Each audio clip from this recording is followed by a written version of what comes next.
Welcome to anyone watching this video. This is a idea I've had for a little while now, where I wanted to show off Avorion and all that you're capable of doing in it. So in a future video, I'll show what mods I'm exactly using, but just for the sake of getting into the game, I'm just gonna say that this is modded. This is Avorion 2.0. And we're likely going to be starting with Classic as the play type. So if you're new to Avorion, it's very much centered around building. You never get off your ship, but you're free to explore the galaxy as you wish. It's all procedurally generated. Some liken it to, say, Kenshi or Minecraft vaguely. Um, there's probably better representatives. I believe there's the X4 series, which some people talk about being similar to Avorion. But personally, owning all those, this game is my favorite. Um, so let's get into it. So single player, create a new game, go down to classic. So essentially, if you're playing on classic, you're starting with full building knowledge. And because of the mods that I have on there, we're starting with more than just the standard resources just to get the beginning game grind out of here.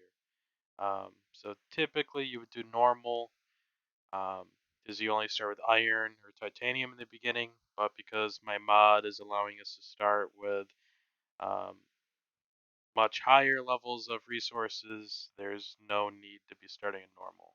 So we'll play on veteran, so it's a little bit more of a challenge. Go to next. We'll just call this Avorion modded YouTube. Okay, we'll just add some to the seed. Now, collision damage, there's not really much realism to this. Just given how combat usually works, I would at least pop this down to 50%. Otherwise, ships will get ripped in half, just like it's the latest Star Wars movies where you can cut a whole fleet in half with one ship. So it's just pop it on 50%. Okay. All right. Now all this loads, it sometimes takes a bit to get into your very first world as it's all being generated. After that point, it loads much more smoothly. I'm running this on a SSD, which makes a huge difference. From sector to sector, you're going to have to be loading. So I definitely recommend having the hardware necessary to play this game. It's not that intensive on a GPU. Perhaps having a beefier CPU will do good. Um, I have a 6 core that averages around 4.3 gigahertz, which does the job just fine. As you might see in the top right, from time to time, I'm getting 140 plus frames. Um, and really, there's not too many bottlenecks. So now that we're at this point, press spacebar to continue, and we're entering the game formally. And this pops up for every new person. This is kind of just like a little book that you can go through from tab to tab as if you're new to the game. You start basics from just controls. Having played with some friends, it's definitely advisable to start off with the tutorial. I am not doing that for the sake of this playthrough, as I'm using a microphone this time to narrate what it is I'm doing. Um, but no, so building physics plays a big part. You don't just want to make a rocket and then just fly in straight lines and wonder why it is your ship isn't working as you intended. But there's an awful lot of buildings. Um, there's just so many potentials that you can do. You can create empires. You can have a theoretically unlimited number of captains, which are all AI controlled. You can give them orders. You can have fleets. You can create alliances. You can attack others. You could be a merchant. There's so many things you could do, and you could do it all at once. So this is how you start out.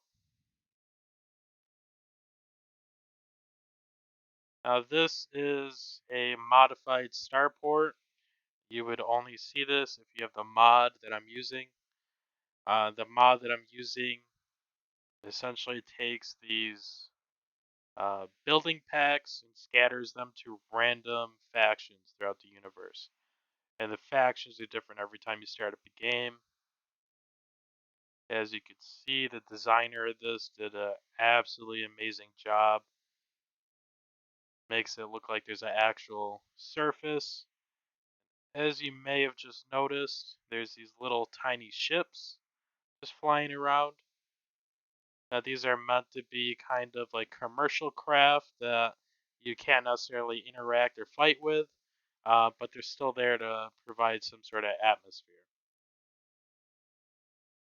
It's just beautiful design. You're also capable of creating something like this.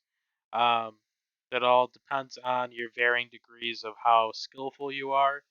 And if you really want to get into it, there's YouTube series on how to go about editing, designing, and even XML sheets that you can go through and customize the very, very specifics of your build designs.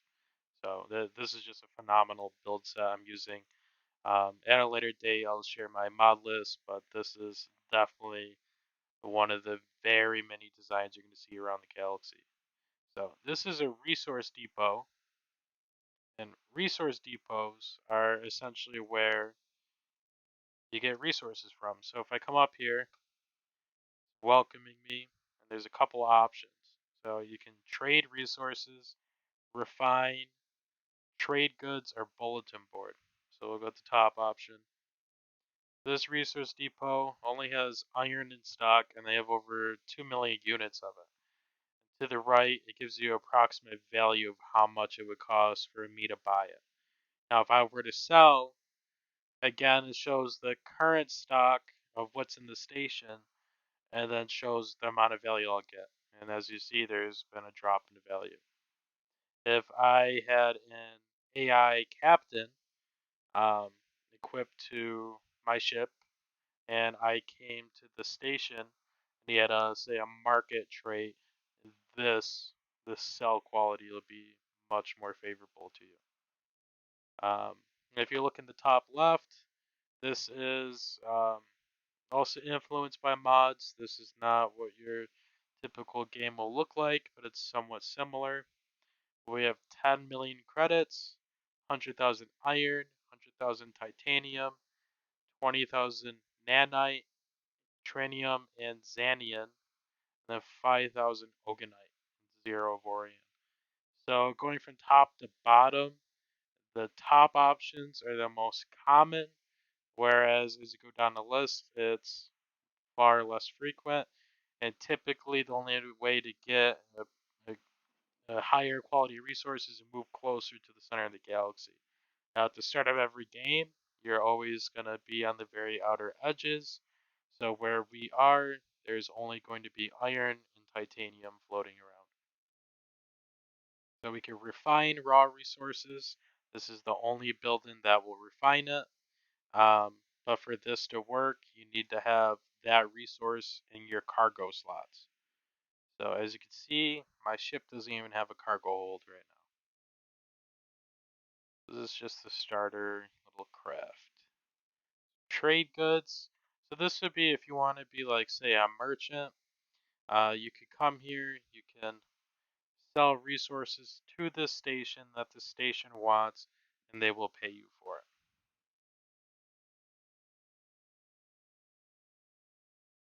Bulletin board. Now, I do have mods that add additional missions, which I think is a great quality of life factor. Now, there are rewards.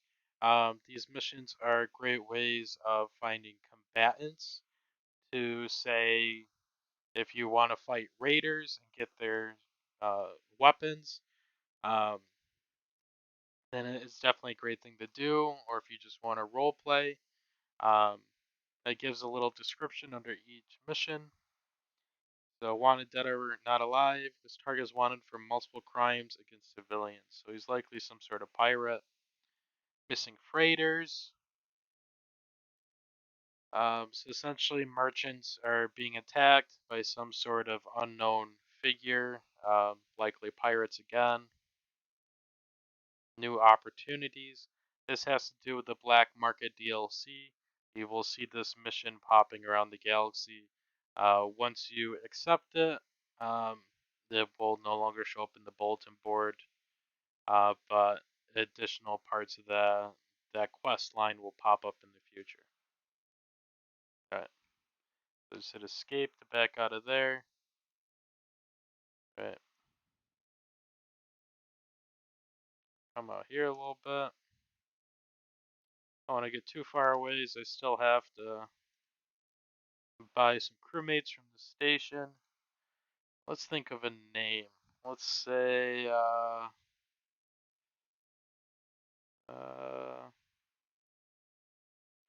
call this the Voyager, right? So founding fee 500 iron. That comes with 2 crew. Right? This is what the tutorial is going to show you. You can buy ships from a shipyard. I never do it. I like the building. If you don't, it's extremely easy to do. I'll show it off in a little bit. Alright, so now I'm just a cube, right? I have all these things up here, not enough mechanics, no engineers, all these warning signs. Because, yeah, we're just a block right now. Right? So single player, unlike multiplayer, it will freeze time when you go into the building screen. So once my games get situated, I tend to make it so that it's not frozen. I might be a liar. No. Alright, I guess that's one of my mods then. So typically in a game it would be frozen. I don't like that because then all your people on orders are not doing the job you gave them to. Sometimes they're going to be taking an hour just to build a ship, right? And that's if you want to do a good job. But once you build one, you can save the designs. So let's say I want to go to workshop ship designs, because guess what? I built ships and uploaded them to the Steam Workshop. I've never put anything on the workshop until now. It's so easy the way that Avorion implements the system. Just a couple clicks, write a brief description, and it uploads it and gives it all from in-game. Now this is just a pretty standard ship. Alright, all black, it's not the best looking thing. Again, it's very, very cheap. 3,000 iron, or 4,000 iron, 6,000 titanium, 55,000 credits. So definitely a budget miner, right? So if we apply that, right? Right, it's like, no, yeah, we have titanium on us now. Yeah, woohoo. Alright. Cargo holds. This ship has no cargo at all. None whatsoever. Alright. Let's say maybe I want to pick a different ship. No. This one I don't think looks too bad. It's even cheaper. Wow. Which is perfect. So we want cheap. This is our first craft. Alright. This one also looks much nicer aesthetically. But as you can tell though, it has gone up in block count. So this little ship is 219 or 209 distinct blocks on it. But starting off in the game, not a huge thing, but as you go on, if you have mini ships with high block counts, now I'm talking about like 3,000 to 8,000 blocks, and you have 20 of those ships in the same system, it's going to cause lag. Right? It doesn't matter how big the ship is, it's whether the computer has to compute each angle of each block. That's what really slows it down. Right. Alright, so we're just gonna roll with this ship. Now we still have these notifiers up here, not on mechanics, no engineers. Acceleration is low. So we're essentially just getting a penalty for not having enough crew. Right, it's easy to fix. Come here, come down to hire crew. Right, it says I have 2 out of 13 slots full. So this ship design only has enough room on it to fit 13 individuals. It's showing that we need mechanics and engineers. So now this station has engineers already on it, which are specialized in it. That means they won't have to take up as much room. So 2 engineers are giving me 3 engineers worth of work. Whereas we don't have mechanics, so I'm gonna have to just take 2 normal crew, hire them. Alright. I guess now we have 4 crew members, and these guys will fill here in a moment. But while we're here, I'm gonna get some miners, because that's what this ship is gonna be. Alright. Let's get 4 miners. This is gonna be a miner ship. Alright. So now the problem with our crew is we come up to ship menu. Alright. This shows us our ship, shows us all the details about it. Alright, so here's this ship. I just auto assign it, give it a second, and now fills all the slots. So workforce, this is the capacity I have in my ship. Just for daily functioning, you need engineers and mechanics. Now these miners are still waiting to be assigned somewhere. Here are the free slots I have in the ship. So this is a 4-slot ship, and I'll go over that in the future. Here's the energy readout. If you really wanted to, you could turn off certain aspects of your ship to make up for energy consumption. I wouldn't do that. I would just have a better battery. All right. Let's see what inventory we have. So we're going to go back to building by hitting B. All right, we come into the screen. I can hold on my right click on my mouse to move around the camera. Come up here to my turrets, or I could just hit T to bring it up. All right. So I have a mining laser and chain guns. Now I have mods that give you more information on each weapon. It's not making up numbers, it's essentially just revealing that information to you, the player, rather than maybe just saying average damage and range. Yeah, it tells you more information than that in the base game, but this mod essentially makes it so you can tell, is there multiple types of damage coming from a given weapon? Like, what is the accuracy of each type? Like, if you really want to min and max things, it's a great mod to have. Alright. I'm gonna put these 2 mining lasers down. Let's put them here. So now ideally you want your mining lasers to have the same like vantage or point of view. Because when you're rolling around and you're gonna start shooting, they're all gonna be shooting at the same location unless you have auto fire on, which I'll talk about later. But for the sake of early game, I was gonna put my 2 chain guns up top, which I don't have slots for. Alright. So as you can see in here, there's only 3 slots for weapons. Right? Put my cursor on again, it shows me where it is on the ship in yellow. As it bounces between those 2, those are my 2 mining lasers. Then I have 1 chain gun up top. Right? Now if I want, see I select one, it's slightly highlighted. Put a type 1 on my keyboard and it puts a 1 up in the top right. I'll assign the other laser to 1 as well. And I'll assign the chain gun to 2. Alright, so I'm just grouping them right now. You know.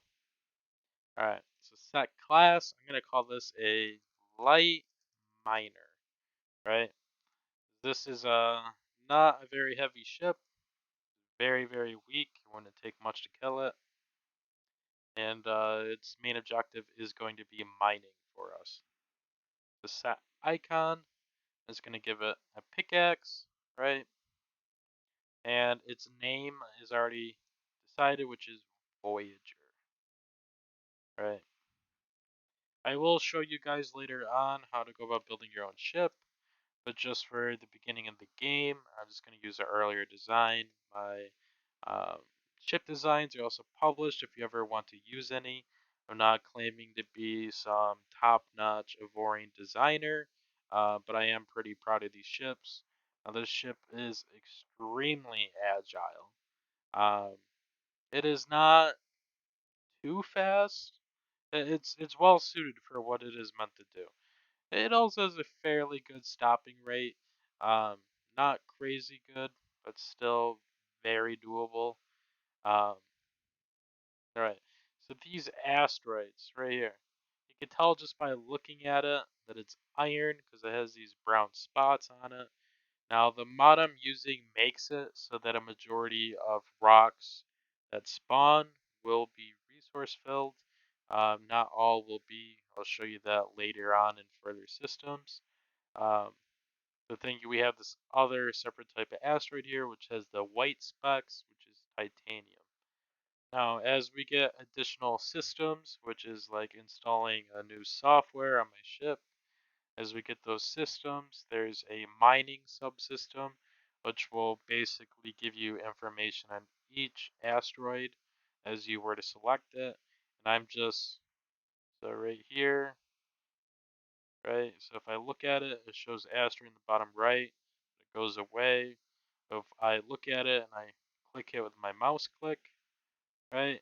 I look away, it's still there because now I've selected it. And it's gonna tell me how far away I am from it. Um, and if I had the subsystem, it would tell me how much titanium is in that asteroid and how much is remaining. Because as I mine it, the amount of titanium in it is going to go down. All right. So this next station we're going to is the equipment dock. Right. So it's the same nation again, so very similar style when it comes to buildings. Again, a very, very beautiful station.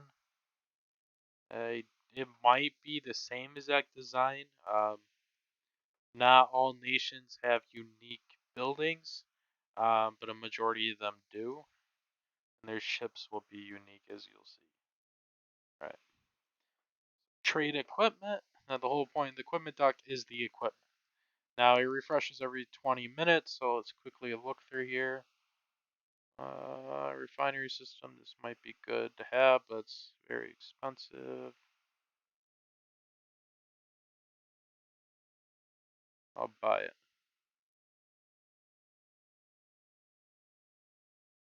Well, yeah, it just refreshed on me. That's unfortunate. Iron. Alright, so when it comes to mining lasers, the material right here, so MAT stands for material, is pretty significant. Because when it comes to mining, you can only mine one tier higher than what the mining laser is made of. So iron mining laser is the very worst type of material. So it can only mine iron and titanium. Now that's not a huge issue for the system, as that's all we're gonna get here. It's not gonna be something you're gonna carry around for too long. Um, it does have a very good mining efficiency for a purifying laser. Um, there's different types of lasers. I'll talk about them later on. Okay.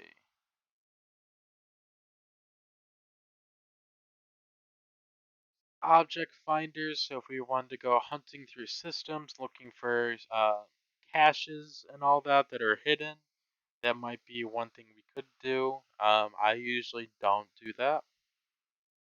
There's a generator subsystem, which would be good if we're low on energy. Presently, we are not. So what I'm likely going to do is I'm going to buy I will buy this chain gun, and I will buy this purifying laser. Right. So these are utilities. These are fairly consistent throughout the game. I could buy a quadrant map, which I'll show you what that means in a second. But essentially, there's a galaxy map, and you have yet to discover anything. Right? You're basically some guy who woke up on an escape craft. You have no knowledge of anything, and pretty soon the game is gonna introduce you to someone that is gonna give you a little bit of a helping hand in the beginning, a kind of tutorial um, that is included with the game, even if you don't have tutorials activated. So it's fairly small part of the game. The game itself has no real central quest line. It is very free form. Personally, I feel like this would be an amazing game for friends. Um, it's also very enjoyable on your own. I currently have 238 hours on this game, so I've quite a bit of time logged. Um, yeah, so I could sell items, I could see what I have. It's giving me an option to sell the refinery system and a chain gun. Okay, so I'm gonna want to replicate systems. Come down here.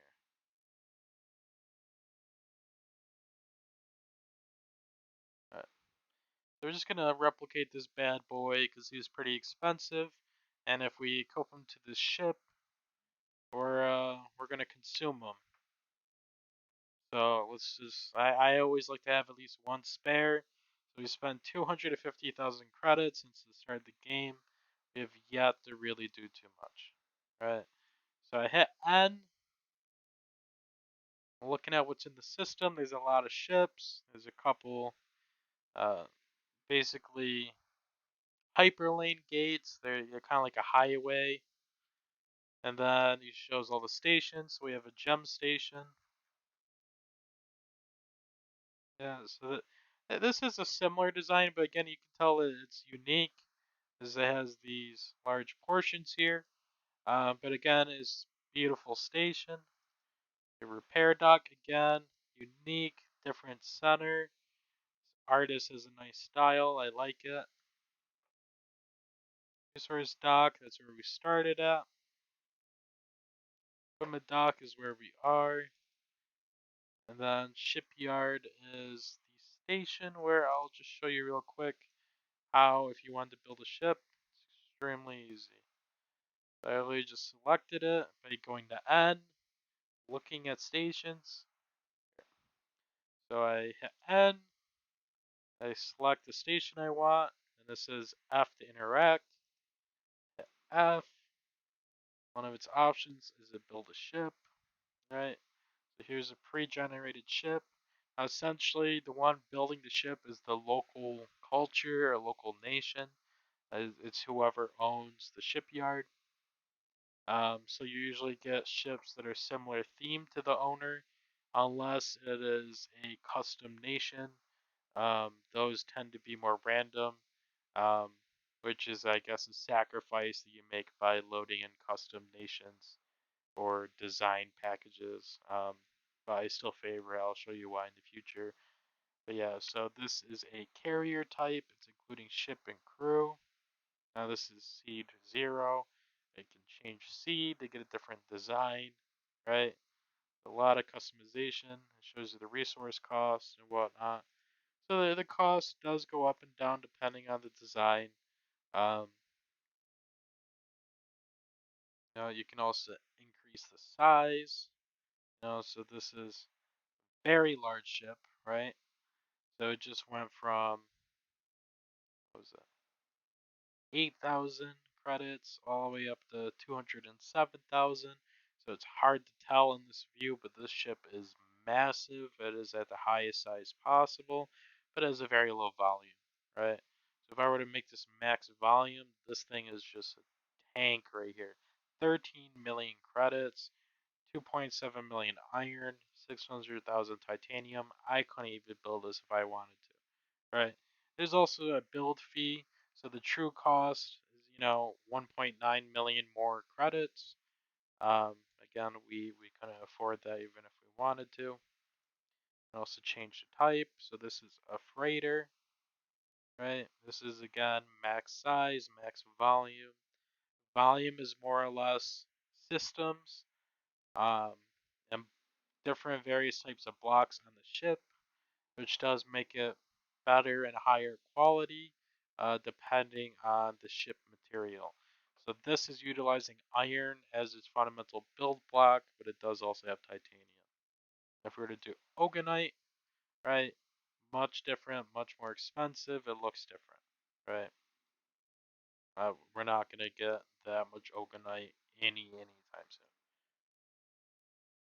I could do a miner, right? Like I have my own custom miner here. Now, essentially, a miner is a freighter without as much storage because they need to have flexibility enough to move around, right? Because they're moving in between asteroids.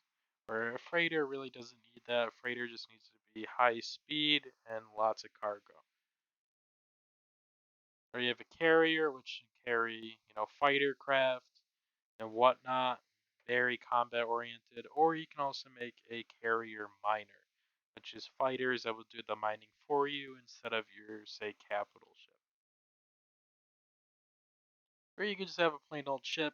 Now, these are usually, say, I guess like explorer type ships. So these would be ships trying to map out the galaxy, um, or maybe an early miner. Um, but yeah, so you can always just change seed, get different looks. And if you're someone who's totally new to the game, you can't figure out the build system, it might just be best to have a ship built for you. They're not great ships though, not by any stretch of the imagination. It's always better to build your own. Um, but yeah, so as you can see, this is my chain gun that's firing right now. Right, this is my mining lasers.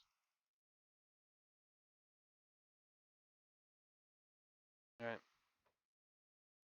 so we will go in and grab these new lasers and whatnot that we picked. So I just mouse click this laser here, deleting it.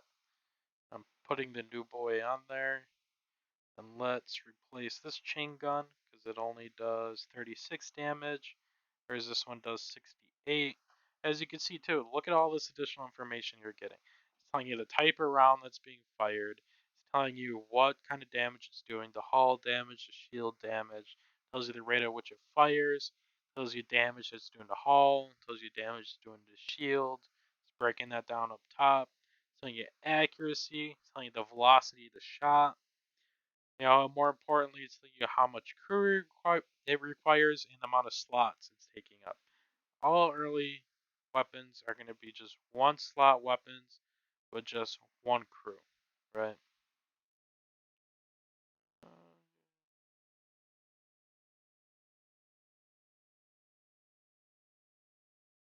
We got some notifications. Okay, that's more mod related stuff. But I'm putting this boy right here. You can see he's a little strange looking for some reason. I guess that's just the design of it. It's different. Usually you don't see a gap like that. That's the first I've ever seen a laser do that. That's real different. Okay. So what we're gonna do is go back to our ship menu, right? And always I'm holding shift on my keyboard to bring up this overlay in the top right. And I'm just moving my mouse around, hitting ship menu. As I'm brought back here. I want to make my mining lasers all group one, make my fighting um, weapons as being group 2. You can specialize it further as you get more.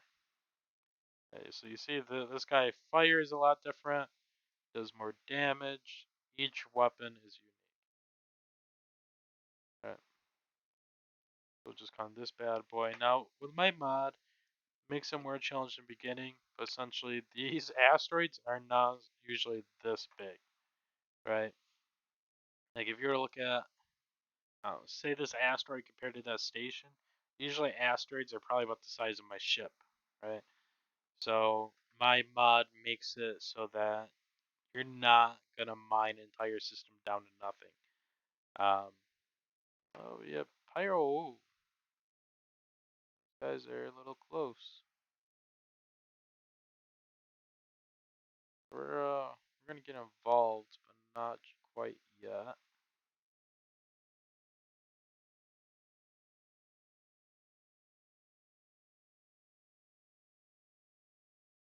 Okay, they're dead. So this is an allied ship right here. See, they're pretty neat looking. Pretty neat. Pretty weak though. You see that he's 611 hull, where we in our weak ship are 3.6k. Um, Obviously you can have weaker ships than that. Like these pirates are not strong at all. So this is a pirate right here. So you see, compared to these guys, he's still far, far weaker than the local troops. But again, beautiful designs, beautiful ships.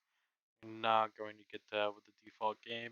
Not to say the default game is ugly ships, though. They're just something unique about having, player created ships. So yeah, so you see, I shoot that. It's doing damage numbers. It's not going to do anything for me.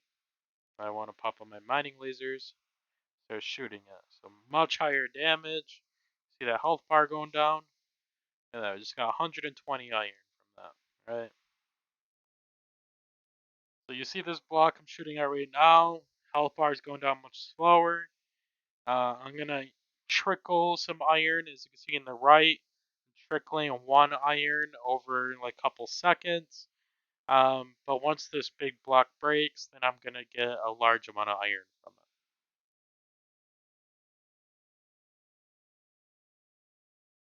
it. Okay, that just broke. So see, I has like 800 iron. Now, granted, this ship costs about 6,000 iron. Um, it does take a little while to get iron, especially in the default game. You're maybe starting at low credits, low iron. I believe you start with only 500 iron, but you still start with the same mining lasers that I did, right? So it's pretty easy to get that. The main goal for early game is titanium. You want a majority titanium ship. Because when it comes to shipbuilding, iron cannot build generators at all. There is no generator that is going to be built from using iron. I don't even believe solar panels you can build with iron, but I might be wrong. This ship utilizes a generator though, which is efficient. It also keeps the ship balanced, because depending on how your surface area is distributed, it's going to impact your roll or yaw or pitch. Like it's pretty realistic game. I'm just trying to get enough iron to get us back up to the 100,000 that we started with. Right, so we've already gotten 2,700 from this asteroid. Going pretty good, right? Starting the game. Again, this is all of us micromanaging it. I'm gonna show you how to get a captain and how the ship that I have here, I could just let it do its own thing. I don't even have to be inside of it. It will fly around and do it. Because guess what? Once you have your first ship that's doing its own tasks, you can go and build a second. Yeah, I could just have them keep doing mining ships. But if pirates show up, this ship isn't going to do too great against pirates. Like, could have killed those 6 ships? Yeah, but it would have been pretty damaged. Even though we have high health, our damage is very low, and obviously pirates are going to do a lot of damage to us all at once. Oh no, maybe we would have lost that battle, to be honest. So it's important to get a escort ship for our mining ships. That way we can keep pirates away from us, or we can also just stay in systems where there are local defenders, like the system we're in right now. Alright, so we just broke 100,000. Okay. Let's go to this little guy over here. They're picking smaller asteroids, they're going to break faster, but they also offer far less resources.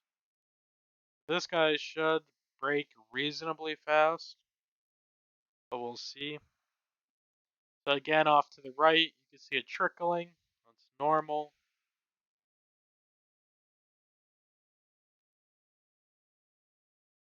Gonna let this do its thing.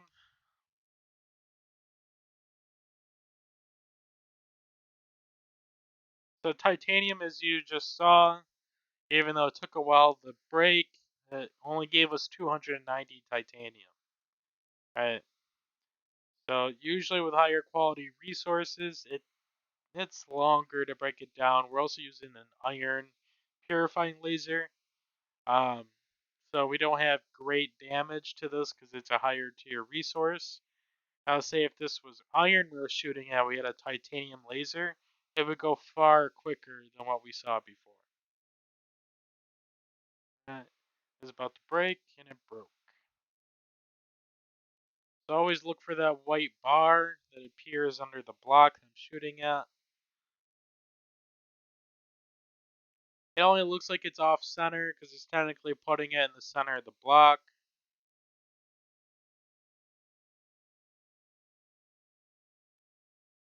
So this ship was actually quite a bit of titanium, so we spent over 8,000 titanium on this ship.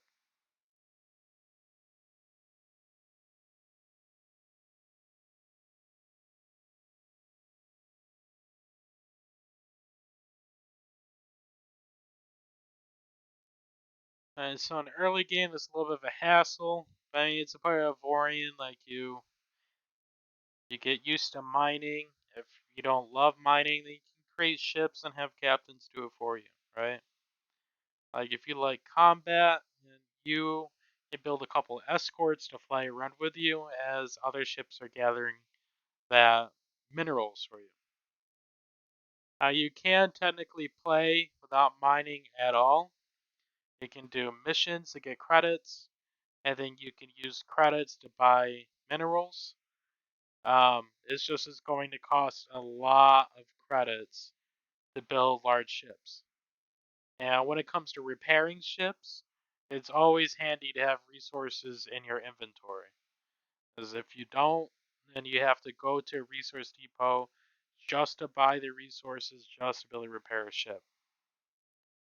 And if your ship is disabled, like say all the engines are shot out of it, your ship isn't going to move, right? Like your ship might still be alive, it's just going to be dead in the water. Now, what I haven't shown you yet is I can hit T, I'll fly outside my ship. So this is the starter ship we started with, right? It can mine as well, right? So, I mean, if I had a captain in this, I could pop out, have this ship mine as I sit right here, mining right next to it, right? The ship is also good size though. Like, look at my starter ship in comparison to this. It's deceptively, you know, large. It's just once you're in it, compared to stations, it's small.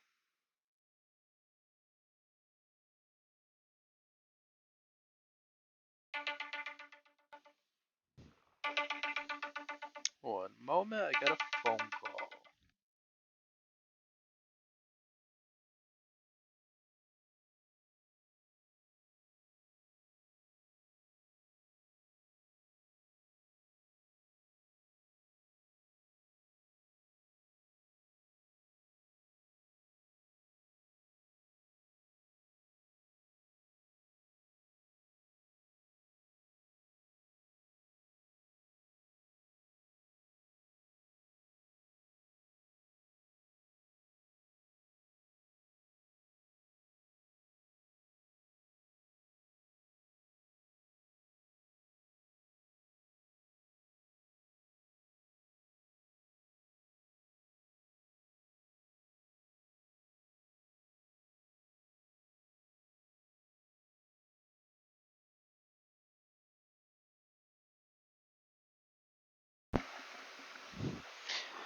Alright, I am back. I'm sorry for that.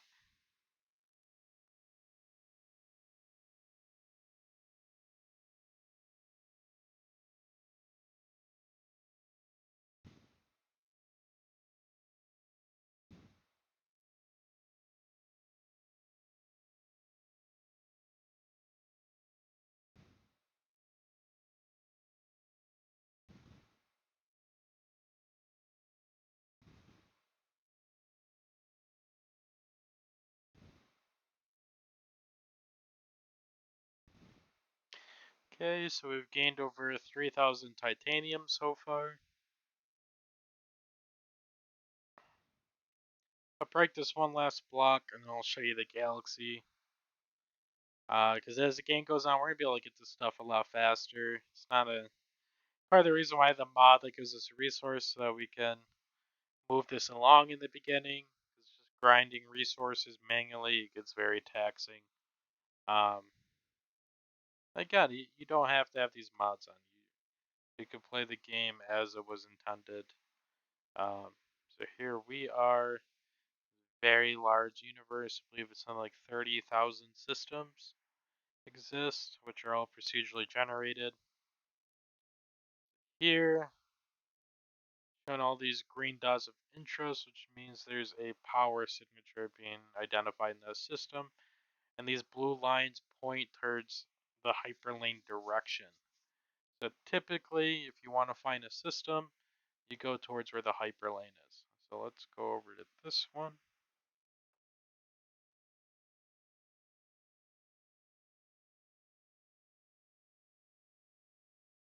Boom.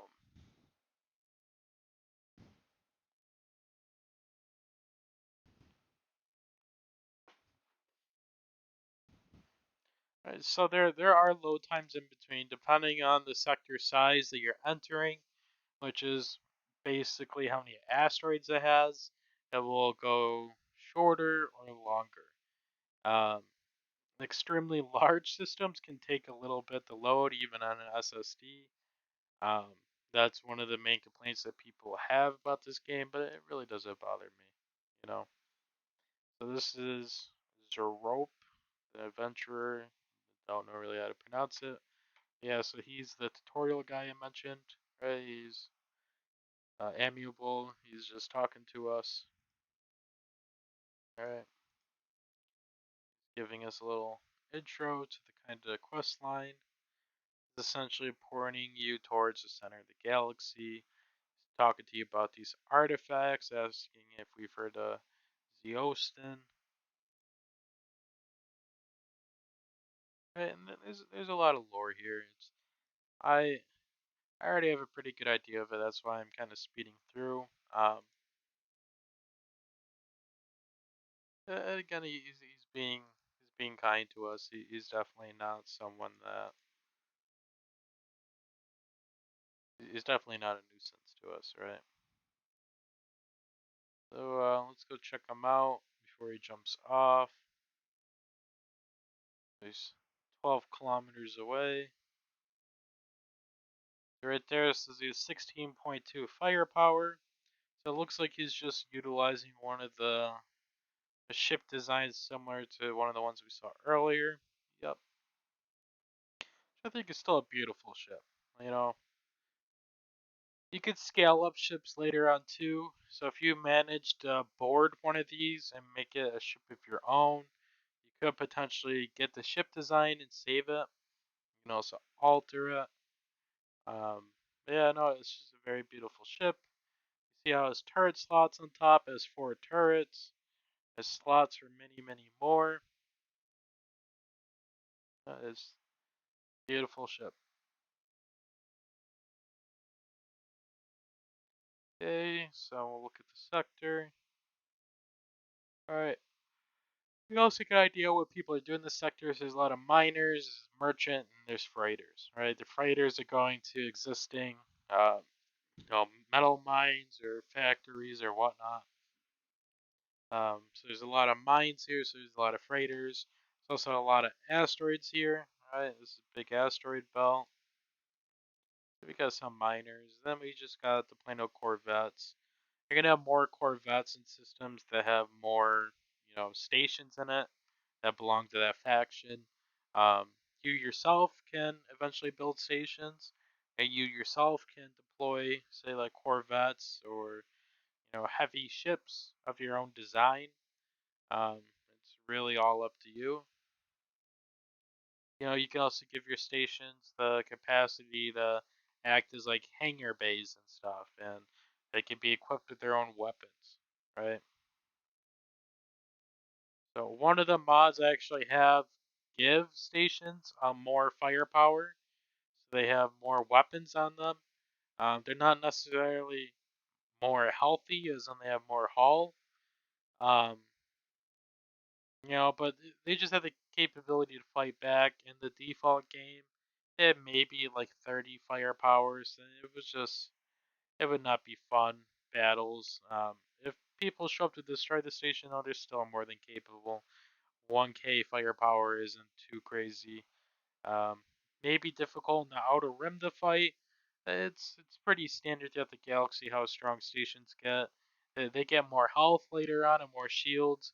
The firepower generally doesn't increase too much. The most I've probably seen is like 7k firepower, which really isn't that much. The late game, you'll have single weapons that do more damage than that. Yeah, you'll as you play the game more, you'll see new things. So again, our goal is we want to make it to the center of the galaxy. Um, as a note, I've never made it there. The farthest I've made it is probably like right about here. Because I like creating stations. I like having minor fleets and all that. It's after like probably 200 hours. That's like the farthest I got. I was starting a fresh save because I've been trying to do YouTube, informational on it for either my friends that are interested in the game or someone who just happens to find the series. I really like Avorion. It's a very undiscovered game, so it's unfortunate that there's not many people making content for it. I'm not trying to be some YouTuber, but I want other people to share in something that I found is very pleasurable.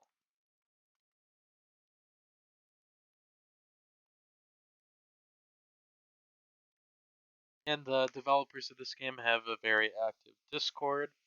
They also have a Twitter that they use, a YouTube, and a Twitch where they do updates. I'm not affiliated with them in any way, as you may expect, um, but I do support the developers though. I'm definitely not unbiased. I do like the game. So this would be a good sector for if you're wanting to be a merchant. You could interact with these guys, trade goods, right? You could buy what it is that they're selling. So this is a very expensive commodity. Laser compressors are worth 4.7 thousand. Depending on which one we interact with, they're probably gonna have different prices. 4.78.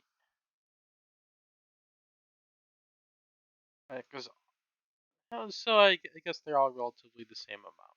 All right. But typically the stations they have a living in economy. They will drive each other's prices up and down. We also have a cash field here. All right, so we'll go over to that.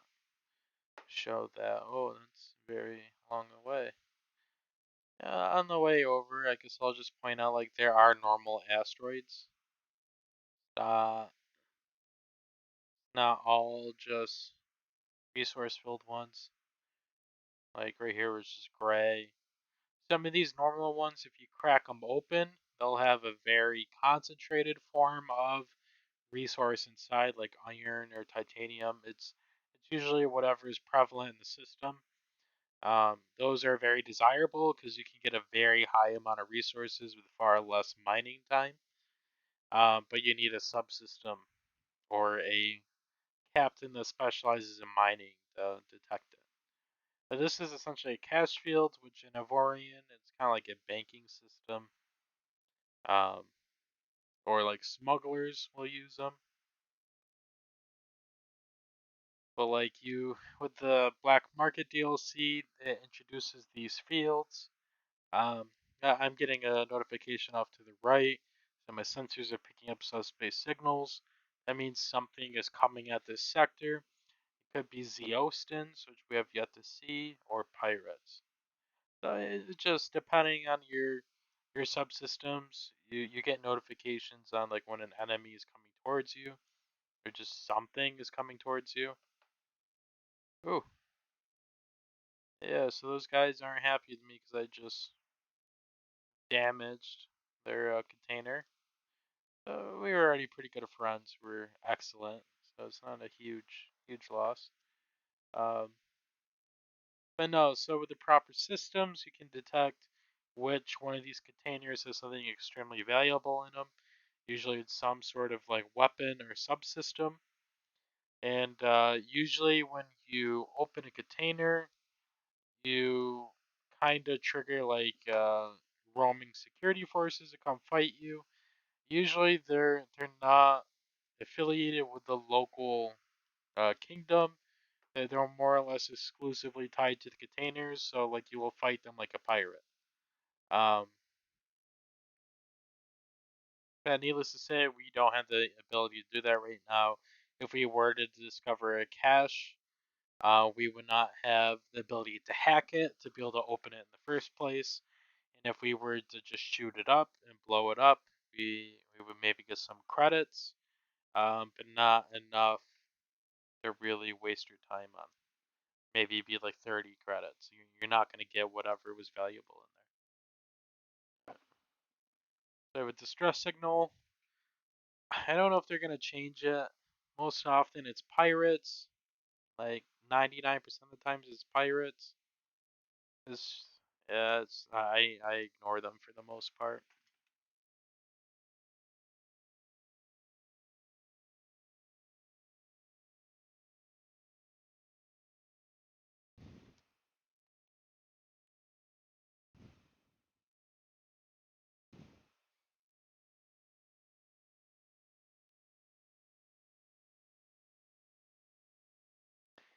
And so right now we're basically looking for other equipment docks um, that will sell us subsystems because we want to defeat Boss Walks in the beginning area so we can get his artifact, which will then allow us to go on to the nanite area where we can start getting R miners, which is what we want, which is a far superior way of mining resources.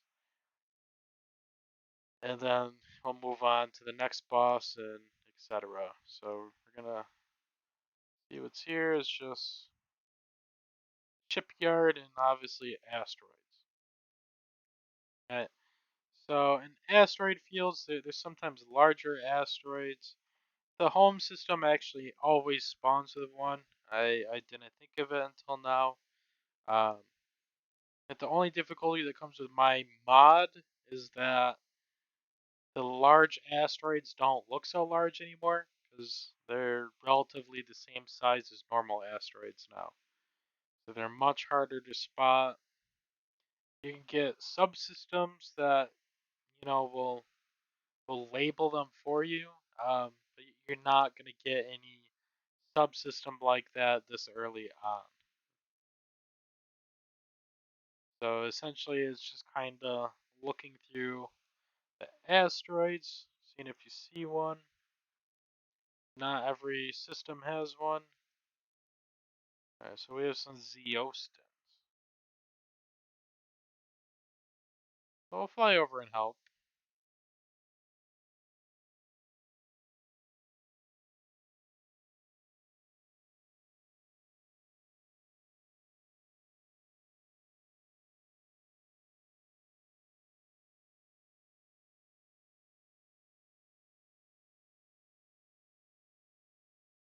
Alright, so we just took out that guy.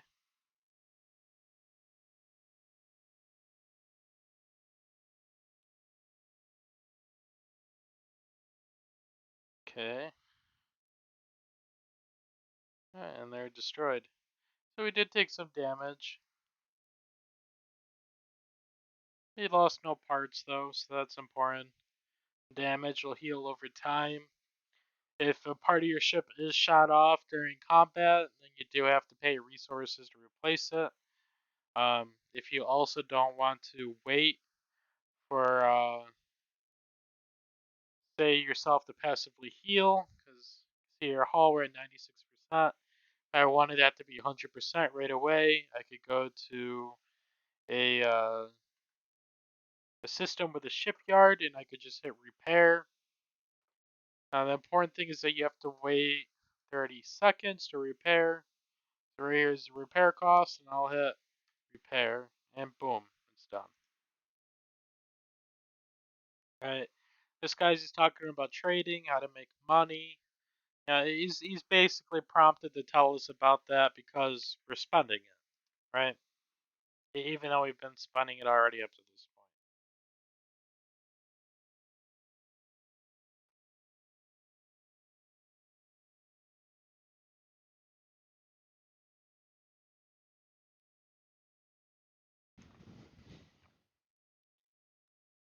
Yeah, so when I go to the galaxy map, I'm only able to jump so far, which is shown by the little radius lines. I right click on a location, I set a waypoint. It shows me when I look around where that waypoint is. I look at it, I hold spacebar and hold forward the W key to move forward, and then my ship starts charging up when it starts glowing, and then it jumps. Okay, so this is something we wanted, a turret factory. So now we can clone our turrets using a mod I have installed, which I think should be in the base game. If, realistically, if you find technology, floating out there from either combat or from a shop, like Equipment Dock, and you go to a system where they have either equal technology or better technology, then those guys should be able to replicate it if they have the facility, which is what a turret factory does. In the default game, there are turret factories, they just don't have the ability to replicate, which I think is, sad. It really, this should be a base game feature. It does definitely make the game easier though. So otherwise, you're having the ragtag mismatch.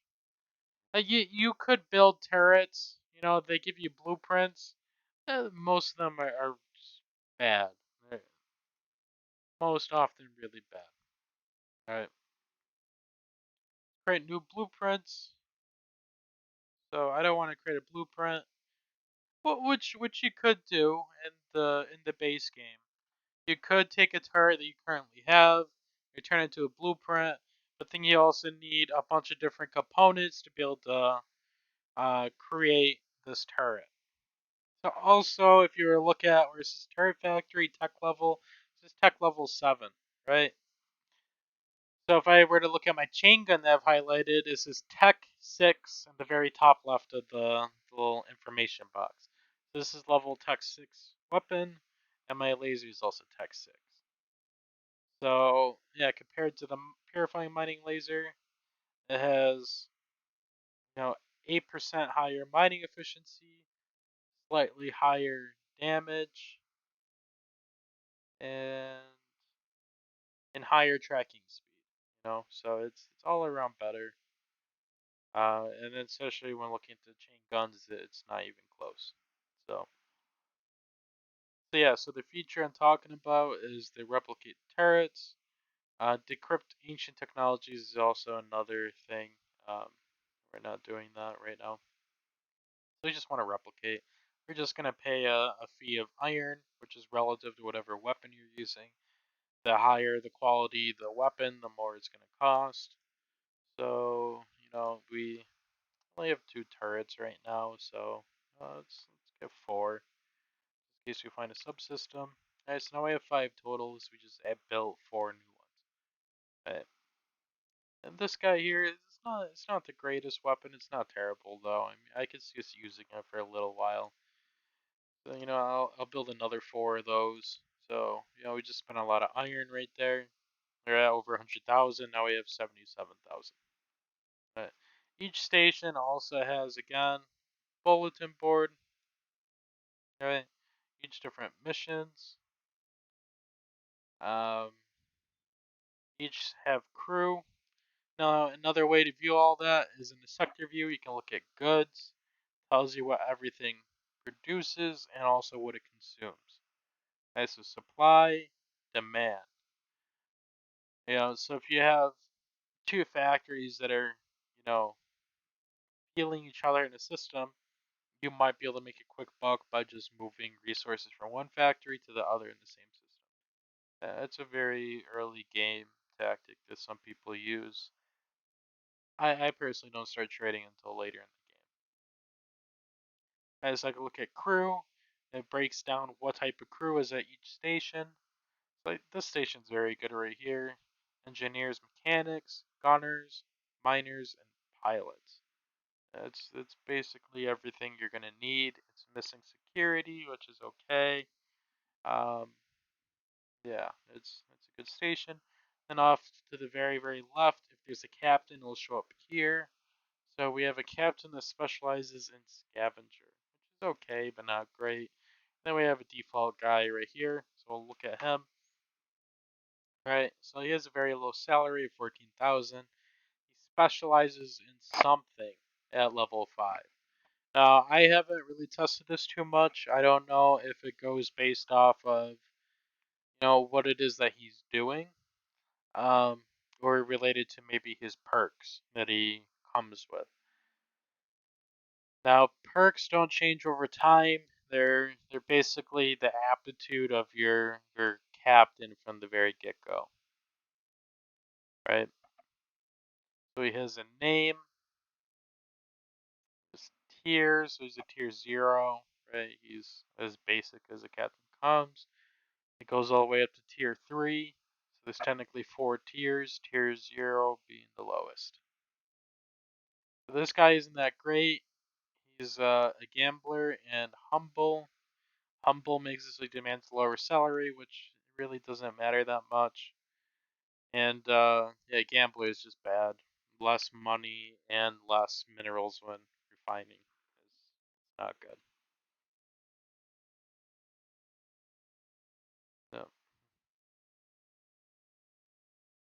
No. Okay. Oh, we also have a fighter factory. We could build a fighter here. Now, to be able to get fighters, you need nanite. To be able to get hangar bays, which I believe is correct. Let me look at my build menu.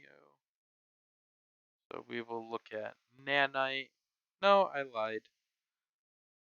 So you need trinium to be able to get your first hangar. If you don't have a hangar, you can't have any fighters. So really, the fighter factories aren't doing too much out here in the outer rim. I know there's talk of them adding iron fighters or iron hangars. I've yet to see it. You can make iron fighters though. You just can't equip them till you have a trinium hanger though. Like, because I have trinium already, I could theoretically get hangers. I could have iron level fighters. Because the fighter consumes your weapon that you have. So if I look at the weapons I have right here, so it would consume one of these to make a blueprint of the fighter. But then it doesn't consume another weapon again though. They only consume it one time and that's it. So it's very nice.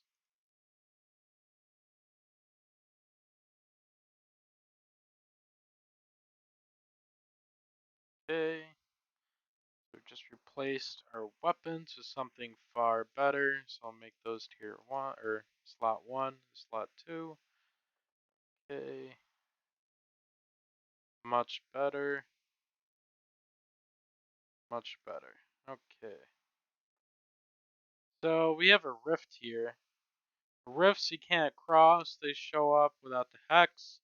Now there is supposed to be new DLC coming out along with a new massive update. The DLC is going to allow us to enter those rifts. So there are things in there you can kind of already see that, like you'll have missions that actually direct you to go in there, but you can't. So it's something that they've been waiting to add to the game for some time. I'm looking forward to it. I'd be willing to support the developers, obviously. I'm glad they keep developing the game. I look forward to the community growing and hopefully more development going on with the game itself. I would really like to see that. So we're going to be looking for the portal to whatever this place is. So what I always do to figure that out is I look at the system we came from. So this is Sinister Nightmare Beta. So now I go to the overview right here. That's not right.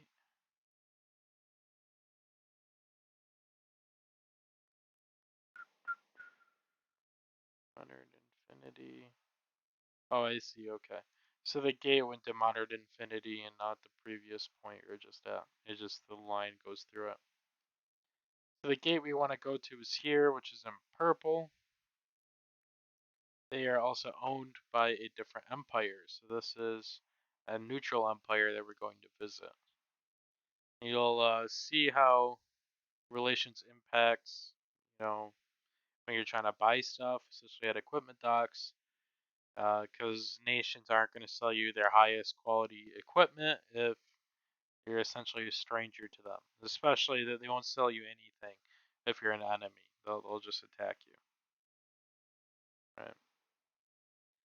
So it costs, I think it said 600 credits to go in there, so really not expensive at all. You figure that's 100 iron worth of credits. It's really inexpensive. And it gets you there pretty quick. You just have to load. See, we jumped across this expanse, so that's why portals are a huge asset. They allow you to make those big moves. And you could exclusively travel through them. Um, yeah, so see, there's a gate here going back to Sinister Nightmare. So there's a Sinister Nightmare Alpha. Okay, so that's where we just came from. Creation 1. So we have 3 options of where we can go. You have one going back this way, and this is the other friendly gate I know, so I'm guessing that is the gate that's over here. But I would like to keep moving to the left. So I need to pick one of these. So I'm just looking at the name. That kind of looks like west, right? We want to go west. This guy is 53 kilometers away. You have a bunch of factories in the system, right? So it's just gonna be freighters and corvettes that are here. Nothing too crazy. Again, you want to find these systems though if you want to be a trader, because if you come here, those factories don't give a market price debuff until you leave the system. If you were to try to buy, say, transformer parts outside the system, it's going to cost far more to buy them there than if you were to buy them here, right? Because all prices are relative. Other factories inside the system are going to make more money because they're not going to get the price differential.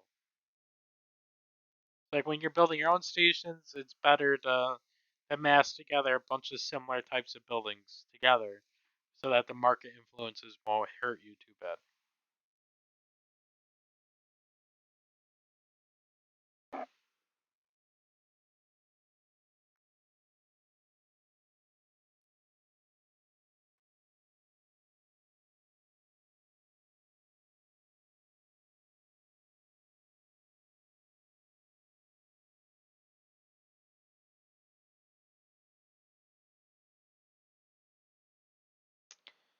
Okay, so resource depot, trading post, and mines. Okay.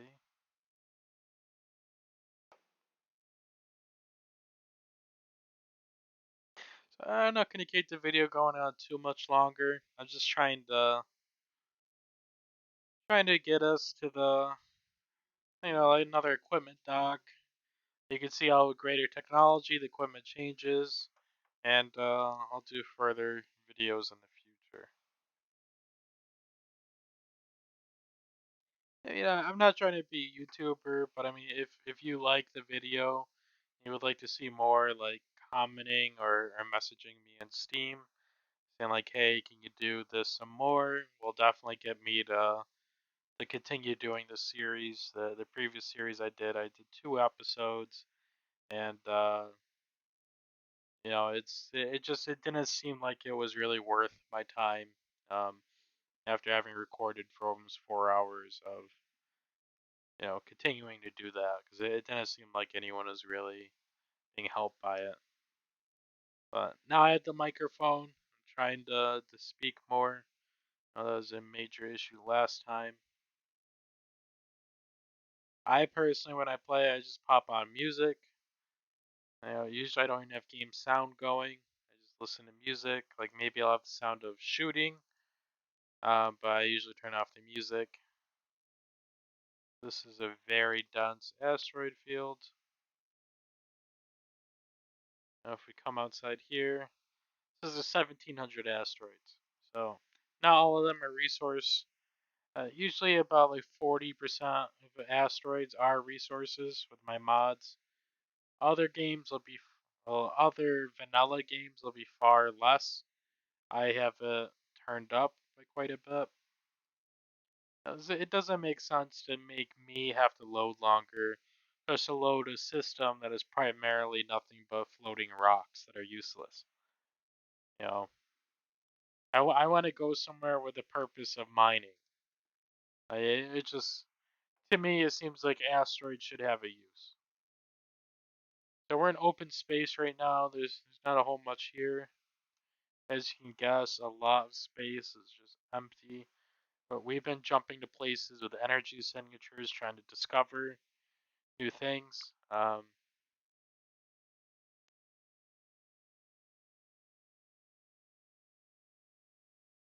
There we go.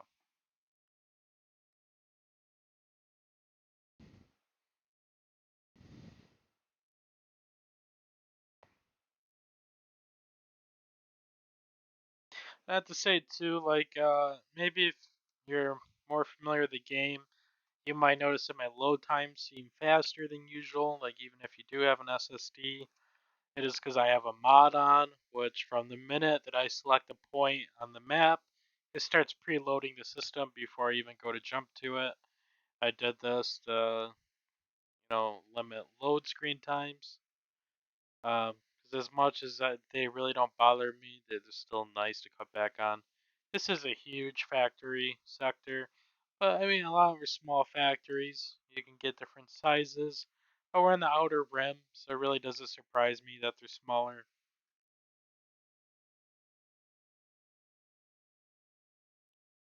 So this is also a mod right here. I want to show bosses, right? So now we're in the area right through here in the red. Our boss Swax can show up. He's the first boss you'll meet. You can look up guides online to see like what conditions under which a boss will appear. Swax is usually in open space, which is why I haven't really been selecting open space until I have weapons. But he usually comes up with a pretty good sized fleet, especially with veteran being the difficulty. I couldn't beat him with my current armament. I need more guns, more subsystems. Yeah, I would die to his ship. So you can add notes. So if I tag that, add a note. I can give it a symbol. I do this a lot for say like if I find a large asteroid, I want to come back there to build a station. I usually tag it. I'll add a note. Um, yeah, for now we're just gonna go there. We're still looking for equipment dock.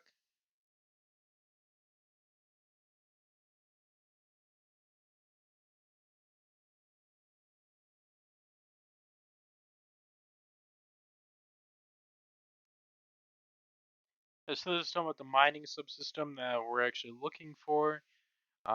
Ideally, also having a refinery mining subsystem is great. That's a mod, but essentially it allows you to passively refine resources on your ship without having to be near a refinery itself. Um, Makes things go much, much faster and limits on lag as you're not having to constantly fly around docking. So here, this is a lot of mines. Yeah, we have miner captains. So we'll check out this one. Player crew. This guy's tier 2. Market expert, which is great. Cunning is great. Stronger enemies is always good. That means better weapons. Gains more experience. Oh, he's lucky. Yeah, he's a good one. Mining duration 2.5 hours. He also highlights, which is typical for a miner captain. And he gets +2 unarmed turret slots, which is common for a miner captain. So while he's good, maybe we'll get more lucky with this other guy, which doesn't look like it. Yeah, so he's greedy, so he wants more salary, not a huge thing. Um, Commoner increase, risk of being ambushed, but you get more profits. Profits would be more important when it comes to a market-related captain, not so much with a miner. Miners really don't buy or sell anything. So I think we'll go over to the station. We'll pick up this captain. Tier 2 is very good. It's very seldom that you find a tier 3. Um, Even tier 2s are you know, I guess if you're gonna put them in a rank, like I guess they're rare. Like a tier 1 is common. Less common is a tier 0. Um, those guys are just stinkers, and it's very, very rare to find a tier 3.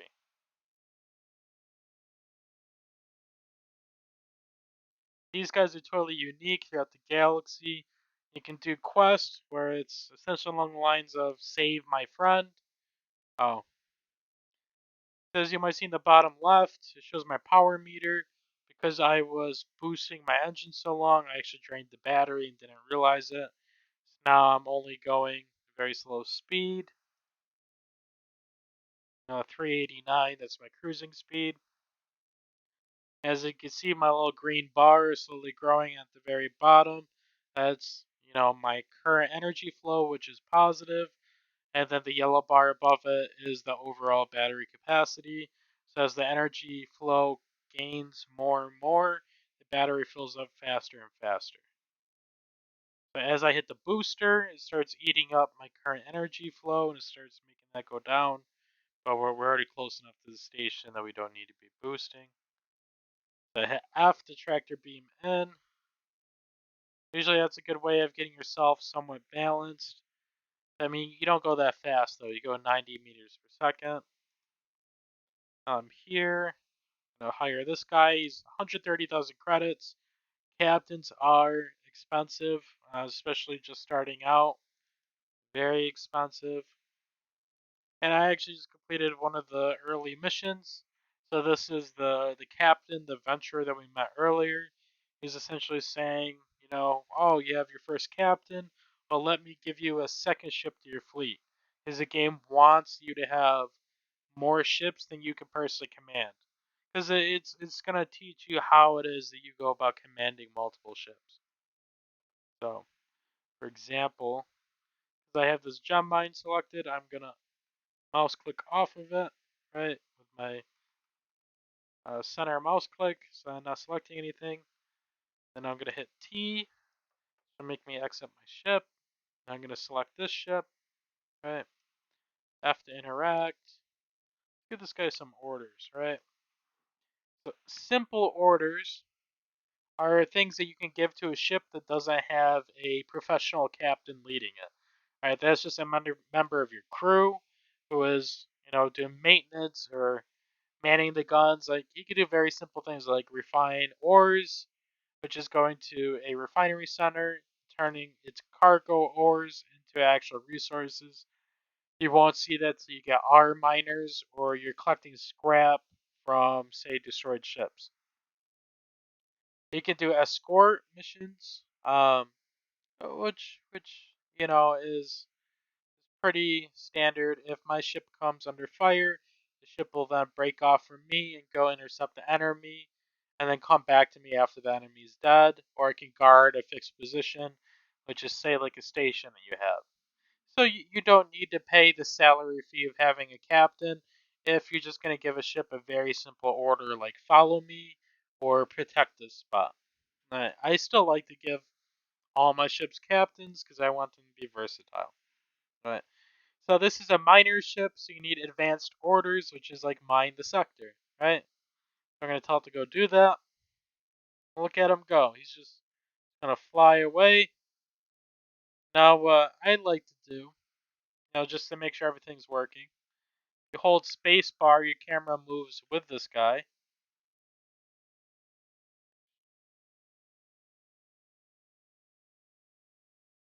Yeah. So here he is. AI is trying to get an angle on where to shoot.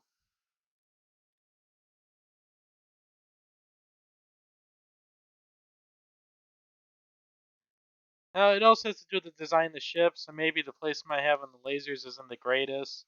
Because the AI basically moves around until it starts getting a shot. If it senses it doesn't have a shot, it's going to keep rotating until it reaches a spot where it can. So usually sticking it on a big flat open spot is good, because then it has a large open area. It looks like where I have the lasers pointed on this ship is not that great. Right? This guy just keeps rotating. He's not getting a shot off. So which is good. You should watch them for a little bit to see if they're able to do the job. If they're not, then you need to fix it. So what you're going to do is you go here. I can enter ship from all that distance. And boom, I'm here again. Right?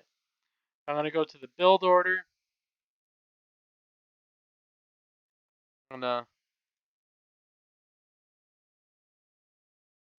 Alright, so what I'm going to do is I'm going to stick these lasers right there and right there. Right? So to me, it seems like a pretty good spot. Yeah, look at that. He's already shooting. Much better spot. Yeah, I think it was the fins here sticking out that was messing with him. So again, this is a really big blind spot from the back though. No, I could stick one laser here in the front and one on the back, and he'll always usually have a shot, unless obviously he's pointing from this angle. So if I do that and only one laser is firing at a given time, then he's only utilizing half of his lasers, and the captain isn't going to be smart enough to be like, hey, I need to move around to get a better shot. All right. So this might not be the best mining ship because there's so many angles, but like you can see him, he's just kind of flying around. He's very confused. Let's see if we give you guys a little bit better view of all this. It's usually they don't usually struggle this much. I think there's a little something wrong with his captain. Kinda slow.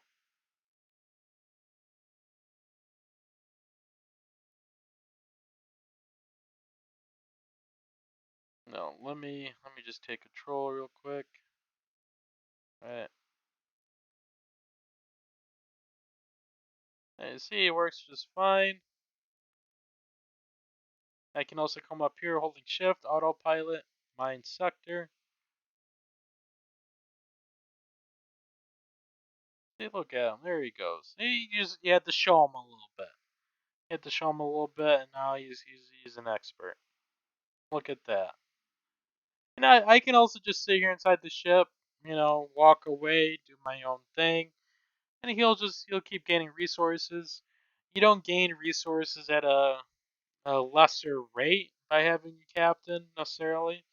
Like there's no in-game penalty modifier. Obviously, the captain, gets stuck in some things like where he's struggling to get a shot off, or he's rotating a lot. Like it's always better if you do it. But again, if you have 4 automated ships doing this, it's gonna it's going to bring in more resources than you doing it yourself are going to bring in. And this is also perpetual. Like there's nothing stopping this miner from doing this for the next 30 hours. Unless he were to be attacked, he doesn't consume any cargo hold. He doesn't consume any resources other than the salary of the crew. As long as my credits don't fall below what it costs to maintain this crew, he will go on perpetually doing this, right? So this is a perpetual just trickle of resources that I'm getting, and he'll just keep going on and on and on, which is great. Like this is the whole point of me having the resources from the very get-go, because I want a couple ships that are doing the beginning mining, and then I'll eventually get our miners. I'll build proper mining frigates with the cargo, with the ability to fight back. Um, and again, we still have to kill boss squawks. We have to find some equipment with subsystems. Um, yeah, there's still a lot to do. This is still very early on in the game. You figure we've already been in it for an hour and a half. Like time does pass. We've made it fairly far. And I was also going at a much slower pace because I am trying to explain things. Like once you get in a rhythm of this, like you can make it to this point extremely fast, especially if you already have a design in place. Um, let's actually see if I can maybe go to place the shipyard real quick. I'll end the video with a quick demo on building a ship, and we can go from there. Oh, so unfortunately, that looks to be the closest shipyard, so I'll just jump out of system.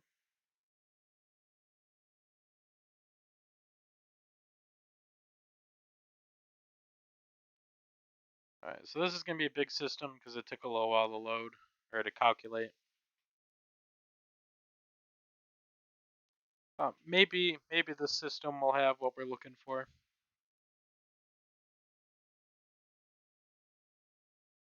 Always a chance. If I were to buy a map from Equipment Dockyard, it would already give me an idea of what stations and whatnot are already in the vicinity. Um, or you can also have a captain that's dedicated to exploring. You can give him missions to explore portions of the map where he might find something that you're looking for. Once you discover it, you don't have to discover it again. So, like I did on the map, I could type in shipyard, and it'll highlight where the closest known shipyard is, which for me, sadly, is all the way back here.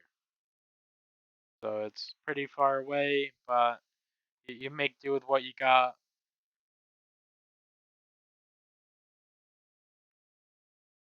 Okay. So, I mean, like, when we're flying through open space, it's really quick to fly. Very, very fast.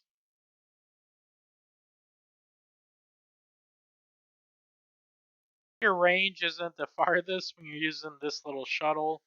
Like, as you can probably remember, like, the other ship we're in had probably double the jump range.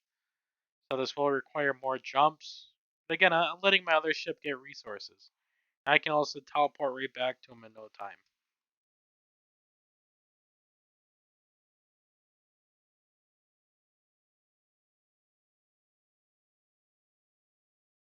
Like, I'm not going to show you how to make a really well kitted out ship. Not to say that mine are really well kitted out, but they're to my personal preference. Like, I'm just going to show you how you would go about making your first starter ship, and then I'll end the video there, and hopefully come back and do some more videos like this.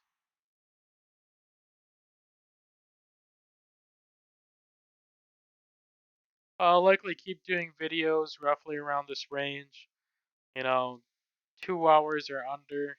Um,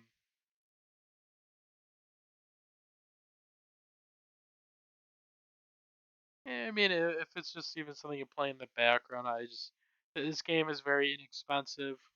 I believe it's about $20 in the Steam store. I already have probably By the time this video is over 240 hours, for what I paid, I got a really good return on it. Checking out the sectors I'm flying through.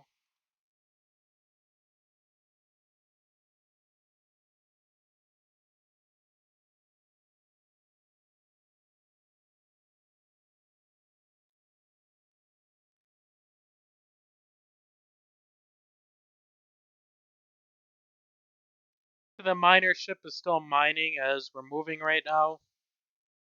He doesn't do it any faster or slower with you being in the system. Alright, so the rift is blocking us here, so we'll go to this system. So at the present time, I can't jump through a rift. There's supposed to be a DLC coming out in the near future where that will change. But to my understanding, the rift is kind of going to be like a wild card zone. Like, you don't know what's going to be in there. Like, I think they said it's not going to be so dangerous that you're going to never want to go in there. But it's going to be a random, it's always going to be something different when you jump into a system, especially from normal open space. And I believe there's going to be missions unique to going into the rift. Like saying chasing someone back into it or whatnot. Okay. Look at this rift zone.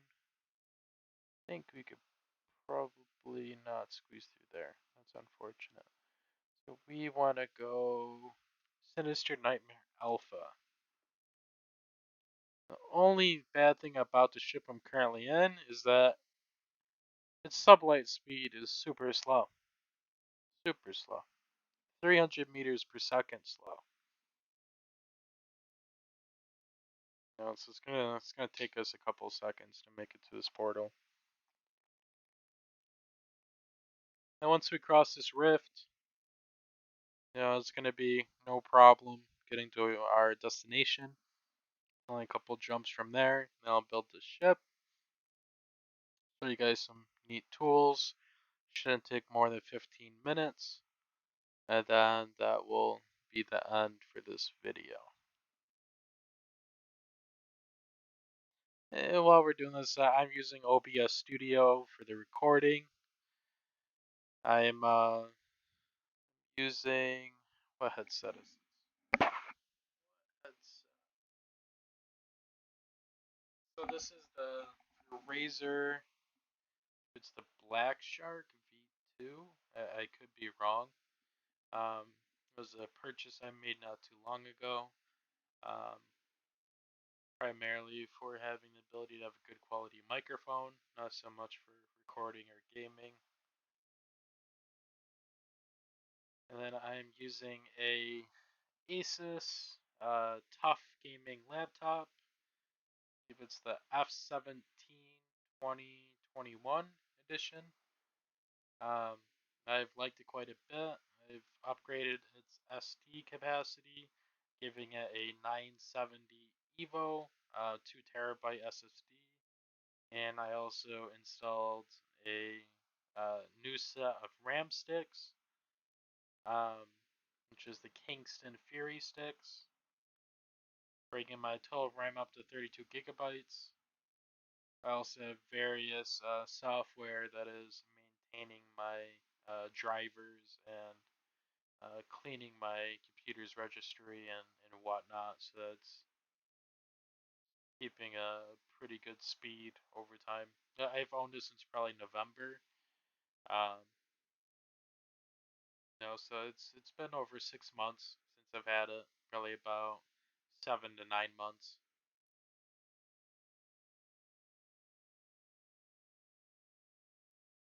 Now these portals are quite big. Like you could fit a fairly large ship through it. I've never had a ship that was too big. Um, yeah, there are instances where you build a ship that's just purely too large, but at that point, like you really shouldn't be using portals to begin with. If you're that far along in the game, I don't usually use them too much. They're more or less a afterthought to me. So yeah, shipyard is here. So I've discovered 2 shipyards in the whole game. Now you always hold spacebar while looking at the hyperspace jump square, and then you'll start jumping.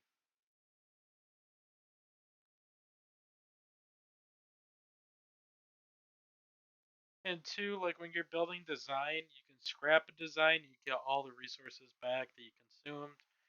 Um, so likely that's what I'm going to do with this design. I'm going to build it, I'm going to show it off a little bit, and I'm probably never going to use it again.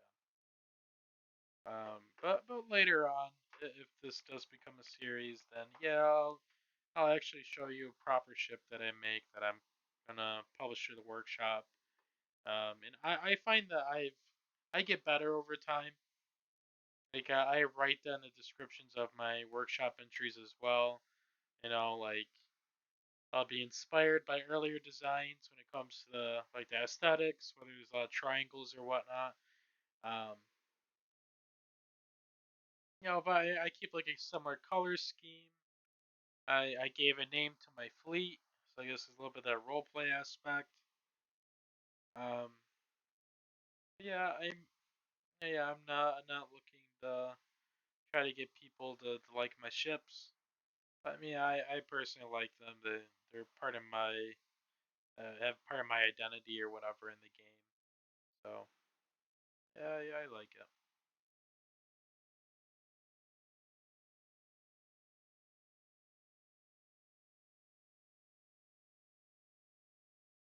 Just getting close enough to this shipyard. That way I can get some crew once my ship is built.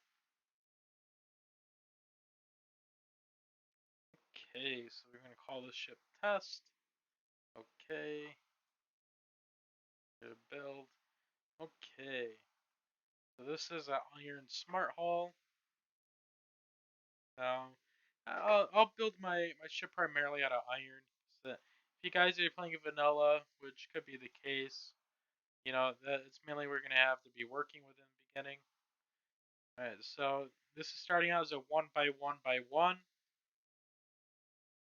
If I hold D, it's gonna make it so that the block extends this way. So it becomes a 1 by 1 by 1.5. I can hold A, I'll make it expand that way, which is a 1.5 by 1 by 1. Or I could hold S, which makes it obviously expand the other way. So it's D, A, S. Now if I already have a block here, which this is a 2 by 2 by 2, I believe, I can hold, yeah, so it's a 2 by 2 by 2. So if I hold shift while looking at it with a different block, I can assume the other block's shape in front of it. It keeps most of the attributes the same other than the depth. So the depth I can control by holding D and shift at the same time, right? So each block has a different volume. Volume is the main contributing factor of how well a block performs. Certain blocks have a minimum volume of what it takes for that block to function. So when it comes to an engine, you look off to the right. An engine gives you acceleration. So let me.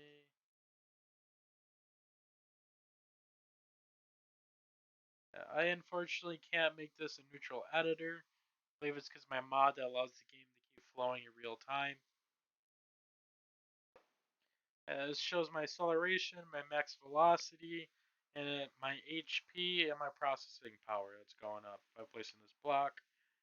So for a ship, realistically, start a 2 by 2 by 2 should be fine. Right. So for the center, I'm most likely gonna want, say, make this boy crew quarters. So if I hold Alt while having this other block selected, so crew quarters selected, I hold Alt, I can convert this iron smart hull, this is in the bottom right, iron smart hull into a crew quarters. Right, so I do that. Boom, now it's done. So now my ship went from having a crew size, a max of 4, up to a crew size of 8 as a potential. Okay, so the next key feature for a starter ship, you're going to want thrusters. So usually you'll want to put thrusters on the very edges of a ship. They can technically function right in the center, but then they lose their capability. So if you look at where it says yaw, pitch, and roll, if I put it dead in the center, it has no roll anymore, right? I put it right on top, it has almost +4 in all 3 areas, which is the max. But again, it all has to do with aesthetics as well, like what it is you want your ship to look like.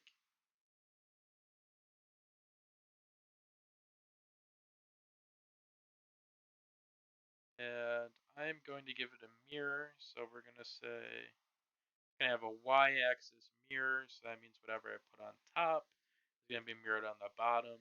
That's why it's important to keep the center block, because this bad boy here in the center is always in the middle. Always. If you start a new ship, that is. But we're going to make this guy thinner. We're going to put the thrusters there. And now he has super low HP. It's 52 HP. You know, if a mosquito were to hit his windshield, he would blow up. He's very weak. So we want iron armor. I like to think that there's aerodynamics in this game. But yeah, you're gonna see by putting this hull here, it's gonna impact acceleration. It's like there is a physics system. It's just obviously there's no air in space as well. But I mean, like it's not super sophisticated, but still, it's nice to understand. So by doing that, I doubled its hull, which is good. Okay, right, I can add that there. 172. He is good in rotation and acceleration. His deceleration's a little low. Maybe not great. Power, he's only consuming 100 out of 500. We'll maybe change that a little bit. Turn off our mirror real quick.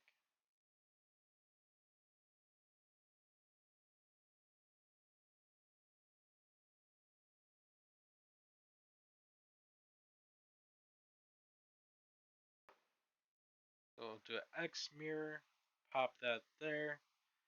So these basically make it so our ship stops faster, which is necessary. You need to be able to have a stopping distance, otherwise your ship is going to smash into asteroids.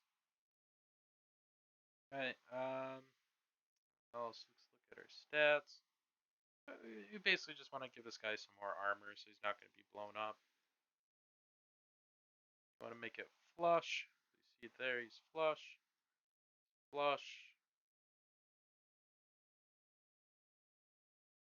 Yeah, so I'm holding R to bring up this little gyro right here of how I want to turn it.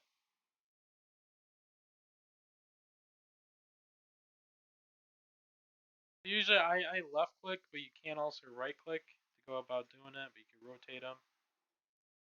I want to put this guy here. He's X, so when I put it there, it's putting on the opposite side as well. That's why it's nice to have. Okay. Flush.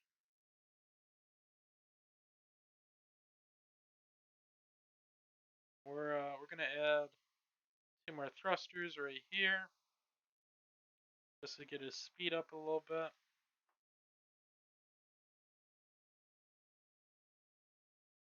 The last touch is just gonna be some more armor. Right. He's not the most aesthetically pleasing ship, but he's still nice. And also, anyone who's familiar with the game, you might notice that, say, like the armor does look different, which is just a mod that I have running. It changes what armor types look like. It doesn't impact the strength or quality of any armor. It's just merely to make the game have more flavor. But this is only a 1 slot ship. This is a very weak ship. It is a drone, essentially. It's a drone. Okay. So we're gonna paint this real quick, which isn't necessary. I'm gonna do it. So we're gonna do boom.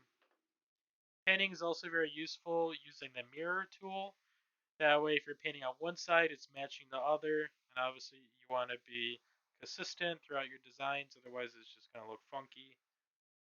Um, yeah, I might just go with this gray and black design here. It's not terrible.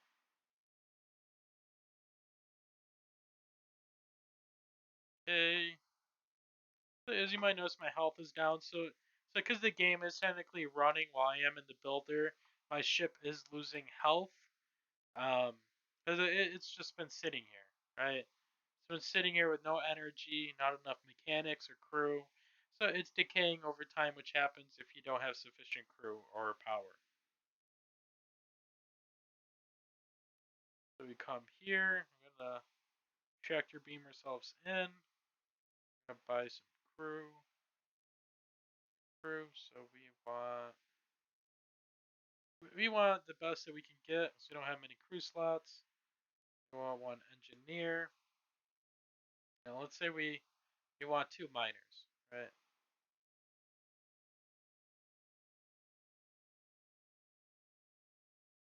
Come here, crew, auto assign. That's really necessary.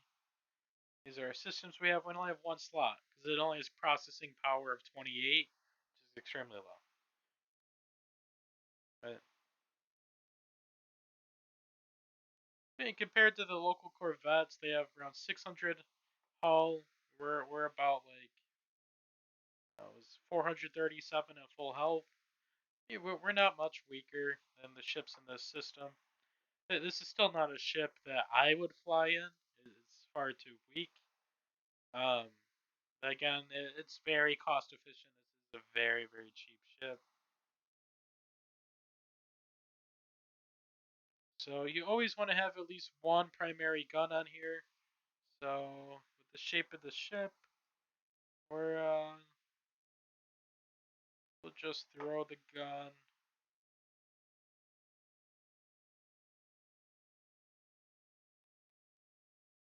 We'll throw it up here, and the mining lasers will stick here.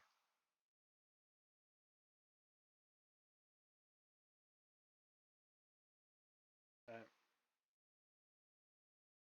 Yeah, so it's alerting us our ship is weak compared to other ships. Um, which is true, it's weak for the beginning sectors, so you wouldn't want to fight pirates with this ship. For reference, the ship I've been using this whole time at about 3.5k hull, so this is considerably weaker, but as you're about to see, this ship still performs, you know, just the same as the other ship we were using. So I'll come over here. So this guy has a top speed of 924, very good. You know, it's not as good as the other ship because the other ship had titanium. This used completely iron. Now look at this. He's mining, he's mining, he's mining. Boom. Right? And I could go and again buy a captain. No captains in the system though. I have to go and find and fly to one. I don't want to. You know? This isn't a ship I'm going to keep. It's not really in the style of my fleet. It's something real simple. You need an engine, then enough thrust power to be able to move places. Right, like my coasting speed, which is without hitting the boost, is 230 meters per second, which is really slow. Right, I could turn decently fast. Doesn't handle as well as my other ship. It's because I'm also using lower quality building materials. Iron is the worst building material. It has enough hull not to die in a couple hits. Like maybe I could get away. And it has two mining lasers and one gun. It's not terrible. It has 55.4 firepower. It's in all respects the game. It's not terrible. This is a pretty standard starting ship. I did get a little advanced when it came to the inertia dampeners. Um, you have to be careful when using those because they do consume a lot of power. Probably almost half the ship's power is going to those two blocks, but it does allow us to come to a stop fairly quickly. Like look at that much. If anything, this ship has probably more stopping power than the other ship, just because it's also relative to the mass of the ship that you're piloting. A heavier ship is going to require more stopping power to bring the hulking mass to a stop. So yeah, that's about it for what I'm doing for this video. If you have any questions, again, message me on Steam or on YouTube. Um, this is Avorion 2.0. It's very different compared to traditional Avorion. I've played both, even though I bought the game after 2.0 had already released. Um, and I'll eventually I'll list my mod pack. It's already in a collection I have on Steam. So if you know me on Steam, you could just look at my workshop, or you could just DM me asking. But I'll tag it on my videos. So if you guys want to play along with the game that I'm playing, you could just get your own mods and explore your own universe and possibly follow along. Um, if you'd like to see more, obviously, some encouragement from yourselves will go a long way in making that possible. I'm not looking to be compensated in any way by being some YouTuber. This is just merely for informational purposes and hopefully getting some other people to play the game. So, with that said, I hope you guys enjoyed the entire game, and that's the video. Thank you. Have a good day. Stay safe.